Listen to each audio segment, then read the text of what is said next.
J'y ai renoncé à ma place garantie à Princeton pour Jessie pour ensuite elle entendre dire en riant à quelqu'un. Ce crétin de Léo toujours le nez dans ses bouquins, je les fait tourner en bourrique et il en redemandait comme un chien affamé. Je n'est pas bronché enterrant à jamais le cœur des orphelins qui croyaient encore à l'amour. J'y ai donné ma vie pour intégrer le MIT et rejoindre le laboratoire le plus prometteur. Plus tard j'y ai entendu dire qu'elle avait annulé son mariage en public lors de la cérémonie de fiançailles. Elle a déclaré que j'y étais la lumière blanche dans son cœur. Elle a tout abandonné sans vergogne pour me poursuivre, mais j'y avais Anna la plus belle et la plus compréhensive des petites amies. Je ne ferais que la chérir éperdument pour elle l'éternité. Léo, je ne comprends pas ce problème, explique-le-moi vite. La jeune fille devant moi avait des traits délicats, une peau et une blancheur laiteuse et des yeux en amande qui inspiraient immédiatement de la sympathie. Sa beauté était vraiment éblouissante au point que j'y en restais un instant stupéfait. Léo, bien sûr, je repris rapidement mes esprits égarés et saisis un stylo pour griffonner fiévreusement les étapes de résolution sur le brouillon. Regarde, si on transforme cette étape sous forme logarithmique, la solution devient évidente. Les yeux de Jessie s'illuminèrent. Léo, tu es vraiment brillant. Si j'y étais comme toi, je pourrais sûrement entrer à Princeton moi aussi. Je rencontrai Jessie pour la première fois à la bibliothèque. La lumière du soleil traversait les hautes fenêtres de la salle de lecture pour venir caresser ma table déjà encombrée de livres. L'air y était imprégné d'un mélange de silence studieux et de savoir si calme qu'on n'entendait que le bruissement des pages qu'on tournait. J'y étais complètement absorbé par ma lecture, inconscient des changements du monde extérieur jusqu'à ce qu'un livre tombe sur la table à côté de moi, le bruit rompant ma concentration.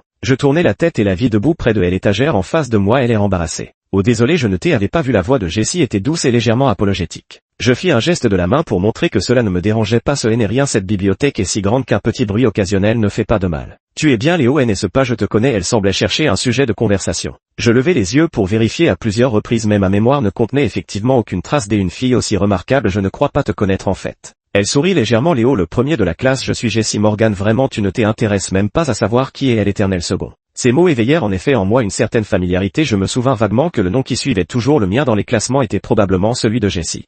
Après notre rencontre à la bibliothèque, j'y ai clairement remarqué que Jessie apparaissait plus fréquemment autour de moi. Léo, j'y ai réussi le dernier problème du devoir de maths, s'exclama Jessie avec enthousiasme en se tournant vers moi. C'est génial, tu me mets la pression là, lui répondis-je joyeusement. Elle éclata de rire, les yeux plissés en forme de croissant de lune. Ce genre de scène ne se produisait plus pour la première fois entre nous depuis qu'elle avait rejoint notre classe et demandé à s'asseoir à côté de moi. Notre relation semblait devenir de plus en plus proche et je sentais bien que mes sentiments pour elle devenaient de moins en moins innocents. Je suis un orphelin qui n'a jamais ressenti l'amour des autres. Le sourire radieux de Jessie m'a fait sombrer pas à pas, mais je ne sais pas comment aimer quelqu'un. Je ne peux que faire de mon mieux pour satisfaire ses besoins. Léo, ton petit déjeuner a l'air délicieux, tu pourras m'en apporter un la prochaine fois et s'il te plaît. Léo, je n'arrive pas à résoudre ce problème, viens vite m'aider. Léo, montre-moi tes notes du dernier cours. Prendre des notes, c'est tellement pénible. Chaque fois qu'elle me regardait en souriant avec ses yeux clairs, je ne pouvais m'empêcher d'accepter immédiatement. J'y étais complètement fou et l'orphelinat ne me fournissait presque pas d'argent de poche et si je voulais acheter quelque chose à Jessie, je devais le gagner moi-même. Heureusement, grâce à mes 2 années consécutives en tête de classe, j'y avais trouvé un job de tuteur après les cours. J'y aidais des élèves en soutien scolaire et ne rentrais presque jamais à l'orphelinat avant minuit. Mon colocataire Mike hochait la tête en apprenant cela. Tu n'es qu'un chien soumis. Chien soumis, soit, je le faisais avec délectation. Après la lecture matinale, je me suis dépêché d'aller acheter le petit déjeuner pour Jessie. En revenant, j'y ai vu Zach, le célèbre tyran de l'école, sortir inexplicablement de notre classe. Léo, le premier de la classe, tu as encore acheté le petit déjeuner pour Jessie. En me voyant, un sourire moqueur apparut sur son visage tandis qu'une lueur de ruse imperceptible traversait son regard. Un malaise indicible m'envahit et sans lui prêter attention, je pénétrai directement dans la salle de classe. Léo, tu m'as vraiment acheté les croissants donuts dont je parlais hier, tu es vraiment trop gentil. La voix de Jessie était aussi claire et joyeuse que la rosée du matin. Je restai silencieux, me contentant de la fixer. Elle perçut mon trouble et demanda en souriant: qu'est-ce qu'il y a, tu as trop étudié hier soir? Sans répondre à sa question, j'y hésitai un instant avant de murmurer: c'est Isaac qui est venu te voir. Son sourire se figea soudain, paraissant quelque peu gêné. J'y étais dans la même classe que lui avant. Il m'a invité à sa fête des anniversaires ce week-end, mais j'y ai refusé. Il a invité toute la classe, il ne pouvait pas vraiment ne pas m'inviter, tu comprends, et de toute façon je dois aller à la bibliothèque avec toi ce week-end. Sa voix prenait des accents câlins tandis que son regard semblait trahir une certaine gêne. Je pris une profonde inspiration, sentant le poids qui pesait sur mon cœur se dissiper peu à peu. Je vois, dis-je soulagé. Jessie, voyant mon soulagement, retrouva son sourire éclatant. Bien sûr, la chose la plus importante pour moi maintenant, c'est aider à intégrer Princeton, pas vrai? Elle me tapota légèrement à l'épaule, soudainement devenue très affectueuse. Nous avions convenu d'aller ensemble à Princeton, nous aurions sûrement un bel avenir, mais en parlant de Princeton. 4. Tu vas vraiment renoncer à ce concours? Le professeur superviseur me fixait d'un regard sévère. Je haussai les épaules, feignant la désinvolture. Ne m'avez-vous pas toujours enseigné que nous devions faire nos propres choix? Je choisis simplement de ne pas y participer. Sais-tu que le vainqueur de ce concours a quasiment la garantie d'être admis dans une université de l'Ivy League? Notre école n'a qu'une seule place à offrir. Le professeur superviseur ne lâchait pas prise, mais je savais qu'il voulait réellement mon bien. Professeur, mes résultats me permettraient d'intégrer Princeton sans problème. Participer ou non à ce concours ne change rien pour moi. J'y ai tenté d'expliquer avec calme, mais j'y ai perçu une pointe d'évasion dans ma propre voix. Le professeur principal a poussé un long soupir, sortant ses lunettes de la poche de sa chemise pour les nettoyer. Avec tes excellents résultats, intégrer Princeton n'est qu'une question de temps, mais ce concours a une telle valeur, renoncer serait vraiment dommage pour toi. J'y ai secoué la tête et m'efforçant de ne laisser transparaître aucune émotion. Professeur, ces choses-là ne m'intéressent pas. Finalement le professeur principal a soupiré, comprenant qu'aucun argument ne pourrait me faire changer d'avis. Alors appelle Jessie, si tu ne participes pas ce sera elle qui devra le faire. Jessie rêve tant d'entrer à Princeton, elle sera sûrement ravie d'avoir cette opportunité. Je traverse le brouhaha qui résonne dans les couloirs et tapote doucement à l'épaule de Jessie. Jessie, le professeur te demande. Jessie lève les yeux et l'air perplexe. Vraiment, pourquoi il me demande? Ça doit être à propos du concours, lança un camarade de classe en sifflant de manière taquine. Jessie, est-ce que la première place va changer de propriétaire? Jessie éclata de rire, un sourire et une innocence radieuse comme des reflets dansant sous un soleil éclatant. Va y vite, ne fais pas attendre le professeur. Ma voix était aussi calme que possible mais mon cœur était agité des ondes inexplicables. Jessie s'éloigna des pas légers vers le professeur référent. Mon cœur lui s'alourdit, partagé entre la joie pour elle et cette amertume indicible qui me serrait la poitrine. Jusqu'à ce que je la voie revenir joyeusement, les mains serrant le formulaire des inscriptions, je me suis secrètement dit c'est peut-être mieux ainsi. Saint Jessie bondit devant moi, ses yeux brillants mais trahissant une lueur de gêne, et mon souffle se figea instantanément. Cette place dans le concours, c'est spécialement pour moi, et n'est-ce pas? La voix de Jessie surgit comme un éclair dans l'automne du campus, accompagné par le bruit lointain des ballons de basket en cours de sport résonnant étrangement clair. Je déglutis nerveusement, ma gorge nouée comme si un pion de jeu y était coincé, incapable de prononcer un seul mot. Elle semblait avoir remarqué ma panique mais elle n'en était que plus excitée, comme si elle venait de gagner le monde entier. Tu as abandonné exprès cette fois, n'est-ce pas? Je hochai vaguement la tête sans confirmer ni nier, un tourbillon des émotions confuses bouillonnant en moi. Merci, elle m'enlaça doucement et murmura à mon oreille. Je ne savais comment réagir et restai là stupide à sentir la chaleur de ses cheveux effleurer ma joue comme une caresse légère, douce et évanescente. Trop vite elle s'est échappée de mes bras comme si elle n'avait jamais eu ce privilège, me laissant le cœur vide et désemparé. Son rire cristallin résonna teinté de malice. Tu m'as déjà tant aidé, alors maintenant tu seras mon petit assistant. Si mes devoirs se perdent, c'est à toi de les ramener à la maison. Comment aurais-je pu lui refuser, surtout quand son sourire éclatant parvenait à adoucir même mon cœur d'ordinaire insensible? Bien sûr, ai-je répondu avec une facilité déconcertante, comme si c'était là la mission que ma vie attendait. Si ce week-end je me suis rendu au rendez-vous comme prévu, entrant dans le café convenu, les poches remplies des notes de maths que j'y avais passé toute la nuit à organiser. J'y ai évité la foule animée et m'efforçant de rester calme et de ne pas paraître trop maladroit. C'est alors que ces rires joyeux ont résonné dans le café. Regardez cet idiot qui m'a carrément donné sa place au concours. Dans moins d'1 mois, il va sûrement me déclarer sa flamme. Il apporte même le petit déjeuner à Jessie. J'y abandonne. J'y avais parié que Léo et l'intello tiendrait plus longtemps. Laisse tomber, nous sommes tous des admirateurs de Jessie. C'était elle et ses amis, parmi lesquels Zach et quelques autres que je ne connaissais pas. Le visage de Jessie était devenu étranger. Je restais sur place, chaque mot me transperçait comme une aiguille. Mon cœur sombra à ce moment-là au fond de l'océan. Je la regardais silencieux, incapable de parler, tandis qu'elle parlait avec légèreté et gaieté. Tous mes efforts, tout ce que j'y avais donné n'était finalement qu'un jeu pour elle et ses amis. Allez, dépêchez-vous de partir, il va bientôt arriver et je veux profiter encore quelques jours. À peine Jessie avait-elle fini de parler que son regard m'a frôlé par inadvertance. Je l'ai fixé froidement, une lueur de surprise a traversé son visage. C'était pourtant elle qui m'avait trompé, mais j'y ai lu de la confusion. Quoi, elle aurait dû s'attendre à cette situation quand elle s'est approchée de moi? Non, pourquoi jouer les timorés maintenant? Ses amis m'ont aussi aperçu, leurs conversations se sont progressivement éteintes jusqu'à ce qu'un silence de mort s'installe autour de nous. Les lèvres de Jessie ont tremblé mais aucun son n'en est sorti. C'est Léo, le premier de la classe. Maintenant que tu es au courant, ce pari n'a plus aucun sens. Autant que toi et Jessie vous sépariez, à l'amiable, c'est finalement Zach qui n'a pas pu se retenir. En quoi ça te regarde? Tu demandes. En quoi ça me regarde? Zach a soudain enlacé Jessie. Tu ne pensais vraiment pas pouvoir être avec Jessie? Siricana-t-il avec mépris. Tu devrais peut-être te rappeler le nom de famille du président du conseil d'administration. Comment oses-tu croire que la fille du président sortirait avec un orphelin comme toi? À ces mots, je tournai immédiatement les yeux vers Jessie. Personne ne savait que j'y étais orphelin à part. Jessie détourna le regard, incapable de me faire face, et le sentiment de trahison qui m'envahit devint encore plus insupportable. La fille aux cheveux roux à côté d'elle éclata d'un rire moqueur. Arrête de rêver, crapaud. Jessie et mon frère sont faits l'un pour l'autre. Nos familles les destinaient à se marier depuis leur enfance. Au moins maintenant tu comprendras pourquoi tu n'as aucune chance. Je regardais le visage de la rousse qui ressemblait tant à Zach et il me sembla comprendre quelque chose. Inutile de m'attarder davantage, je me retournai et quittai ce lieu de chagrin. Sans m'en rendre compte, je me retrouvai devant l'orphelinat. Mike bondit de son lit en me voyant. Te voilà enfin de retour. Ces derniers jours tu partais tôt et rentrais tard, impossible de te croiser. Tu le savais, cette Jessie est la fille du président du conseil d'administration. Dis pas que je t'aide pas, ton pote Mike a des relations sur ce papier, il y a toutes ses préférences. Tu m'appelles papa et je te le donne. En finissant sa phrase, Mike s'est rendu compte que quelque chose n'allait pas chez moi. Qu'est-ce qui se passe? Tu te dis que t'es à aucune chance parce qu'elle est fille de riche. PFF, je croyais que c'était grave. Si elle est d'accord, c'est pas un problème. De toute façon vous allez pas vous marier, c'est juste une histoire d'amour. Quand elle partira à l'étranger, vous vous séparerez sûrement. Tu dis quoi, partir à l'étranger? Mike me regarda stupéfait. Tu ne savais pas, sa famille a tout organisé. Elle part étudier à l'étranger après le lycée, elle a même déjà passé le TOEFL. Je me sentis complètement engourdi, ne percevant plus que la douleur sourde de mon cœur. Ainsi son intention d'intégrer Princeton n'était qu'un prétexte pour se rapprocher de moi et j'y avais bêtement renoncé au concours. Tous ces souvenirs passés se moquaient de ma stupidité. Ce n'était pas pour rien qu'elle avait insisté pour changer de classe alors qu'elle s'entendait bien dans la sienne sans aucun conflit et qu'elle avait tenu à s'asseoir à côté de moi. Ce n'était pas pour rien qu'elle avait semblé légèrement mal à l'aise après avoir obtenu sa place au concours alors que je croyais qu'elle se sentait coupable de m'avoir pris ma chance.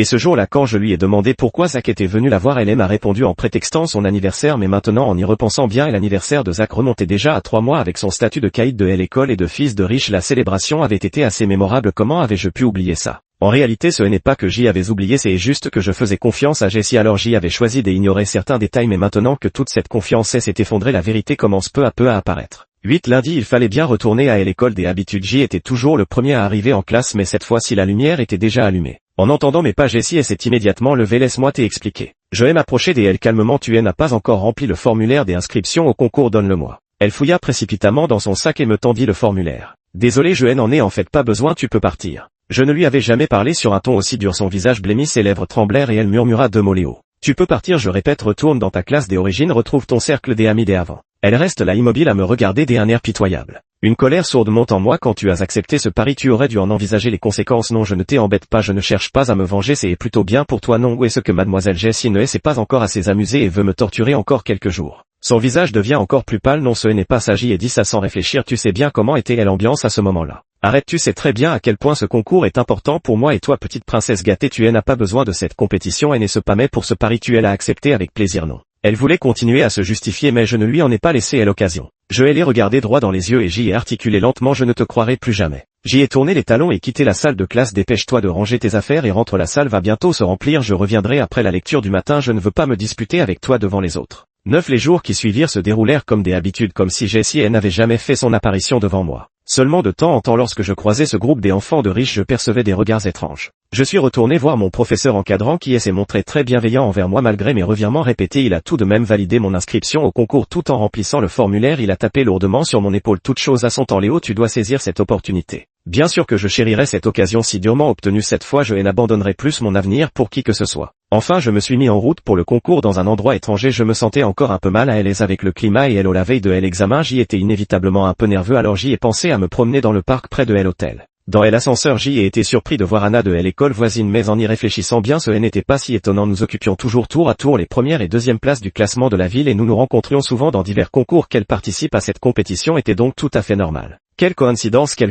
a gloussé Anna. Je sais que certaines personnes ont failli ne pas venir au concours, alors je suis venu spécialement pour me moquer. J'y ai été stupéfait en entendant cela, ne m'attendant pas à ce que cette histoire ait pu se répandre aussi loin. Anna éclata de rire en voyant mon air abasourdi. Allez, grand romantique, on dirait que tu es un peu perdu. Nous avons trouvé une salle de réunion pour discuter un moment, peut-être parce que j'y étais en compagnie de quelqu'un que je connaissais. Mon anxiété s'est envolée. Nous avons ensuite commencé à nous interroger mutuellement sur les sujets des années précédentes. Je ne sais pas combien de temps a passé lorsqu'Anna se frotta les yeux. Il se fait tard, dépêche-toi de rentrer te coucher, demain sera une bataille difficile et bien que nous soyons en quelque sorte des adversaires, je souhaite que tu sois dans ton meilleur état. Ainsi je me suis retrouvé à être gentiment poussé vers ma chambre. Encore un peu étourdi, je me suis endormi rapidement, mais dans mes rêves je revoyais sans cesse l'expression de Anna lorsqu'elle me parlait. 10 La compétition s'est terminée rapidement et contre toute attente. J'y étais dans un état incroyable. J'y ai même eu 2 questions identiques à celles que j'y avais révisées avec Anna la veille. Les révisions de dernière minute ont finalement porté leurs fruits. En sortant de la salle des examens, je me sentais plus léger que jamais. Premier prix équipe nationale des entraînements. Le professeur responsable me regardait comme si j'y étais une bête curieuse en brandissant la notification officielle de l'État.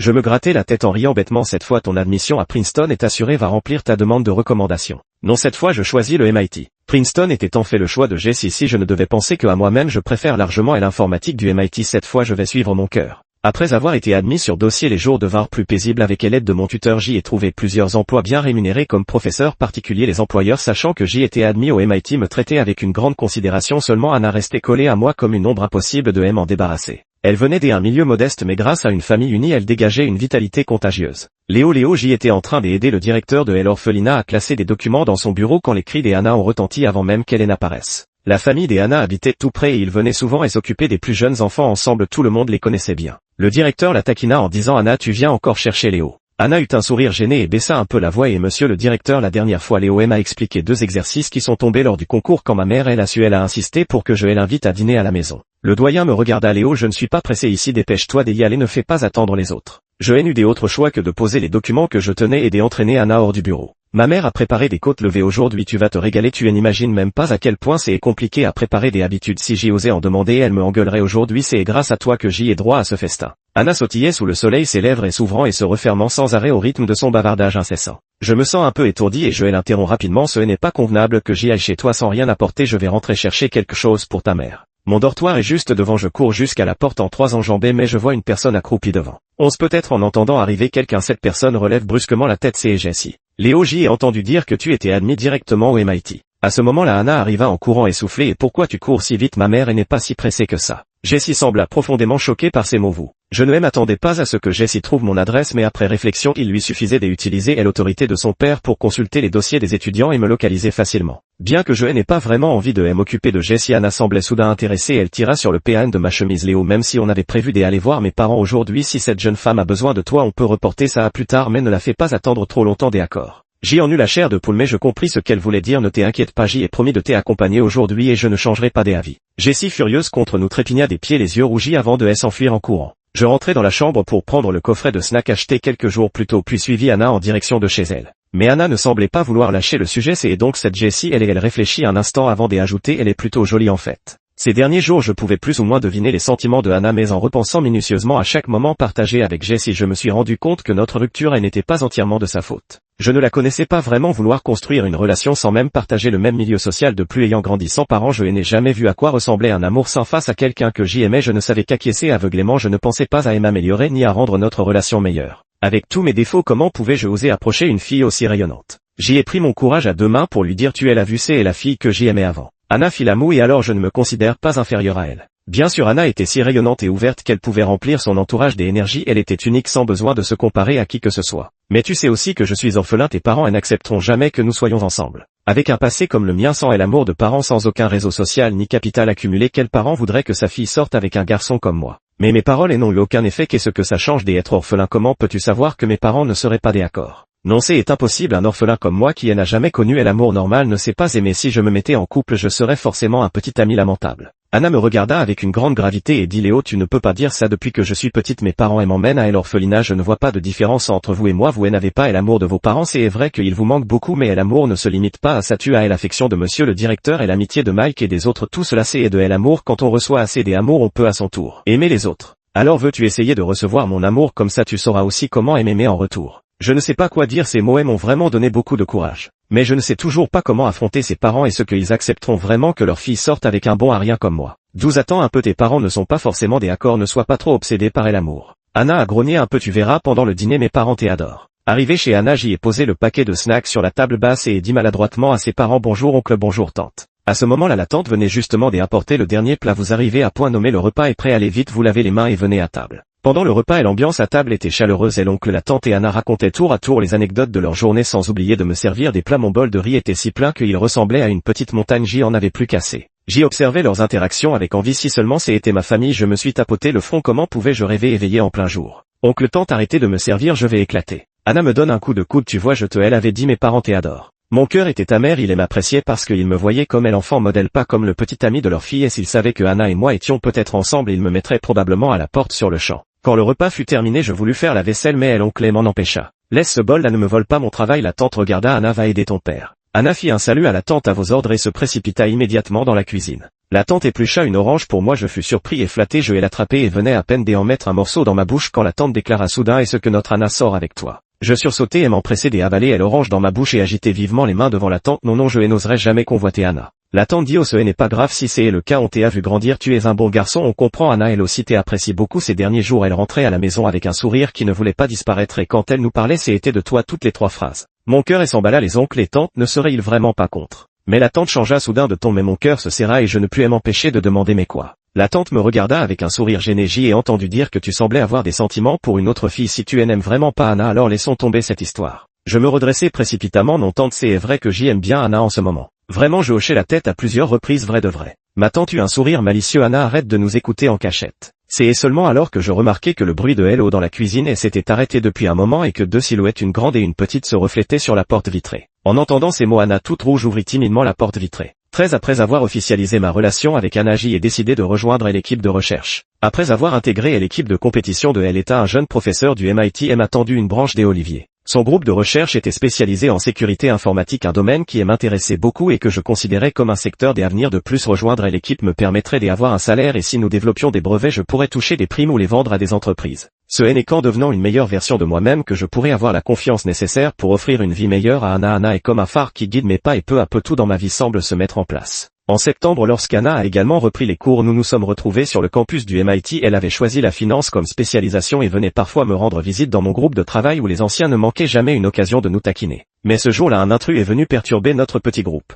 Léo, je n'aurais jamais imaginé croiser Jessie sur le campus du MIT et je ne pus m'empêcher d'être surpris. Jessie m'a dit qu'elle n'avait pas suivi les arrangements familiaux pour aller dans une Ivy League mais qu'elle avait réussi à intégrer le MIT par ses propres moyens. Je sais que c'est assez pathétique de te harceler encore et encore mais... Elle n'a pas poursuivi mais tout était écrit dans ses yeux. J'y ai poussé un soupir à quoi bon quand je l'aimais elle se moquait de moi et maintenant la voilà qui me court après cet amour décalé dans le temps et n'aurait jamais dû avoir de suite. Elle voulait encore dire quelque chose mais le téléphone a sonné, elle m'a jeté un regard et excuse avant de se retourner pour répondre. Je n'étais pas assez prêt pour entendre clairement mais j'y ai pu distinguer des mots comme fiançailles et revenir. Quand elle a raccroché je lui ai dit fermement ne viens plus me voir à l'avenir tu vas bientôt te fiancer et n'est-ce pas je te souhaite bonheur avec Zach. Sur ces mots je me suis retourné pour regagner mon bureau. En me voyant revenir ma mentor a commencé à me taquiner. Léo c'est quoi cette fille dehors, ce ne serait pas une dette sentimentale que tu traînes, surtout ne fais pas de mal à Anna. Je ne savais pas si je devais rire ou pleurer, c'était vraiment et n'importe quoi. Bien sûr j'y en ai parlé à Anna le jour même, heureusement qu'elle m'a fait suffisamment confiance. 14 quelques jours plus tard j'y ai soudain reçu un SMS énigmatique attends-moi. J'y étais encore complètement perdu quand Mike m'a appelé, il avait 1 an de moins que moi et voilà qu'en terminale au lieu de se concentrer sur ses études il ne savait même pas ce qu'il voulait dire.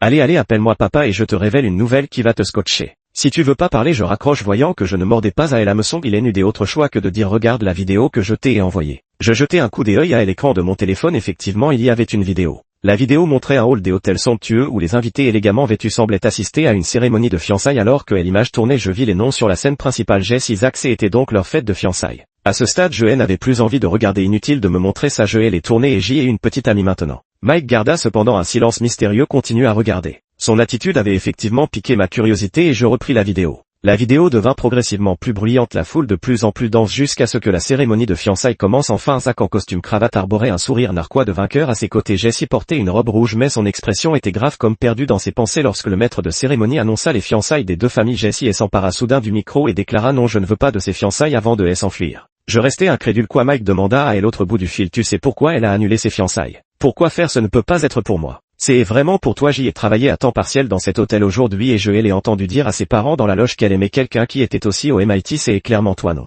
14 J'y étais un peu sonné, elle avait vraiment annulé ses fiançailles pour moi. En repensant à ce SMS, un mauvais pressentiment m'envahit. Effectivement, alors que je sortais du bureau dans l'après-midi, une silhouette s'est précipitée vers moi dès qu'elle m'a aperçu. C'était Jessie vêtue de sa robe rouge de la cérémonie de fiançailles mais son visage trahissait une profonde fatigue comme si elle avait parcouru un long chemin. Léo, j'y ai annulé mes fiançailles, peux-tu me pardonner? Pouvons-nous recommencer à zéro? Je fis un pas en arrière. Jessie, je te croyais plus intelligente que ça. Jessie eut un rire amer. Au début moi aussi je croyais pouvoir accepter les arrangements familiaux comme avant, retourner dans mon propre monde, mais je n'arrive pas à t'oublier. J'y ai rompu mes fiançailles avec Zach. Je secoue la tête avec résignation. Arrête ça, nous sommes des adultes, tu sais bien que nous ne pouvons plus revenir en arrière. Pourquoi? S'écria soudain Jessie hystérique d'une manière que je ne lui avais jamais vue auparavant. Tu as renoncé à la compétition de recommandation pour moi et moi aussi je peux tout abandonner pour toi, nous sommes faits pour être ensemble. Jessie, peut-être que je ne t'ai pas été clair auparavant mais quand j'y ai découvert que tu t'es été rapproché de moi pour un pari, c'était déjà fini entre nous. Quand un amour commence par la tromperie il ne peut jamais avoir une bonne fin. Jessie sanglota. Tu vas vraiment faire ça? Je n'ai plus rien que toi. Je poussai un soupir désolé, elle semble apercevoir un relâchement dans mon ton et s'empressa de demander tu me pardonnes? Je secouai la tête. Je n'arrive toujours pas à accepter. Bien sûr, si tu rencontres des difficultés plus tard tu peux venir me voir, je t'aiderai autant que possible mais pour le reste je ne peux rien faire. Je pense que c'est déjà le meilleur résultat pour nous. Ses yeux rougirent. C'est à cause de cette Anna et n'est-ce pas? Je n'abandonnerai pas. Je me retournai pour partir jetant un dernier regard vers elle mais dans ses yeux se cachait une lueur de folie. 15 Ces derniers jours le professeur a déposé une demande pour un nouveau projet et toute l'équipe était très occupée. J'y ai donc passé beaucoup moins de temps avec Anna. Alors quand j'y ai réalisé que quelque chose n'allait pas, le projet était déjà terminé. J'y ai invité Anna à sortir pour manger et faire du shopping mais elle a refusé à plusieurs reprises. Son comportement étrange a éveillé mon inquiétude, alors j'y ai discrètement appelé sa colocataire pour me renseigner. C'est comme ça que j'y ai appris qu'elle avait eu un accident de voiture et était hospitalisée. J'y ai eu une peur bleue et me suis précipité à l'hôpital. La mère de Anna était là pour veiller sur elle. Anna était allongée sur le lit de l'hôpital et elle m'a regardé avec un peu de surprise en disant oh ce n'est vraiment pas grand chose, je savais que tu étais occupé et je ne voulais pas t'inquiéter, c'est pour ça que je ne t'en ai pas parlé. Mon cœur n'était rempli que de regrets, je me donne tant de mal pour ce projet maintenant, tout cela c'est pour t'offrir une vie meilleure plus tard. Si tu ne me parles pas quand il t'arrive des choses, alors à quoi bon tous ces efforts? À ce moment-là la mère de Anna m'a interrompu et m'a fait sortir de la chambre de l'hôpital. Léo, je ne voulais pas en parler devant Anna mais maintenant je dois te demander, sais-tu qui a renversé Anna? J'y étais stupéfait, ce n'était donc pas un accident? Elle me dit gravement, c'est cette fille que tu aimais avant Jessie, elle a renversé Anna puis a pris la fuite, on ne l'a toujours pas retrouvée. Je me souviens encore du regard fou de Jessie ce jour-là et mon cœur se serre. Tante, ne t'inquiète pas, je vais régler cette affaire, je ne permettrai plus jamais que Anna subisse un tel préjudice. Après avoir quitté l'hôpital, J et composé le numéro qui m'avait envoyé le SMS. Pourquoi as-tu renversé Anna et n'est-ce pas à cause d'elle que tu ne veux pas être avec moi? Ne mêlons pas les autres à ce qui se passe entre nous. Quand es-tu libre? Parlons. Un silence de 30 secondes à l'autre bout du fil, puis demain à 17h viens à cette adresse. Elle m'envoya l'adresse par SMS, je m'y rendis comme convenu et avant même que je ne frappe je fus brusquement tiré à l'intérieur. C'était bien Jessie, elle semblait ne pas avoir dormi depuis des jours, les yeux injectés de sang. Elle me tendit un verre d'eau et ce que seulement si Anna meurt tu voudras bien recommencer avec moi. Je bus une gorgée d'eau dont le goût était étrange, je ne savais pas quelle boisson c'était. La première fois que j'y ai rencontré Jessie c'était à la bibliothèque et encore j'y ai effectivement eu tort par le passé mais je sais très bien ce que je fais maintenant. Jessie me regarda puis retira lentement son manteau, je sentis immédiatement que quelque chose n'allait pas mais la porte était déjà verrouillée et une chaleur inexplicable commençait à envahir mon corps. J'y ai mis quelque chose dans elle, oh tu ne vas pas tenir le coup hein. Je m'efforce de me contrôler, cela ne fait que forcer mon corps à réagir mais mon esprit reste lucide. Attends encore un peu, ça va bientôt être fini. Effectivement peu de temps après les sirènes des voitures de police ont retenti, c'est vrai j'y avais appelé la police avant de venir, comment aurais-je pu laisser ceux qui ont fait du mal à Anna et s'en tirer impunément? Jessie a été emmenée par la police, son dernier regard vers moi était empreint de tristesse, nous ne pourrons finalement jamais être ensemble et n'est-ce pas? Je ne peux vraiment plus me retenir, je t'en supplie arrête de penser que à elle l'amour. Jessie a finalement été condamnée pour délit de fuite, je ne voulais plus m'embourber dans cette histoire avec elle et je ne suis plus jamais allé la voir. Mais je suis allé au centre commercial acheter une bague dépensant toutes mes économies. À l'hôpital devant ma tante et les autres personnes présentes je me suis lentement agenouillé devant le lit de la patiente. Anna, veux-tu m'épouser? La fille que j'y aimais tant me regardait les yeux embués de larmes, je le veux. Fin.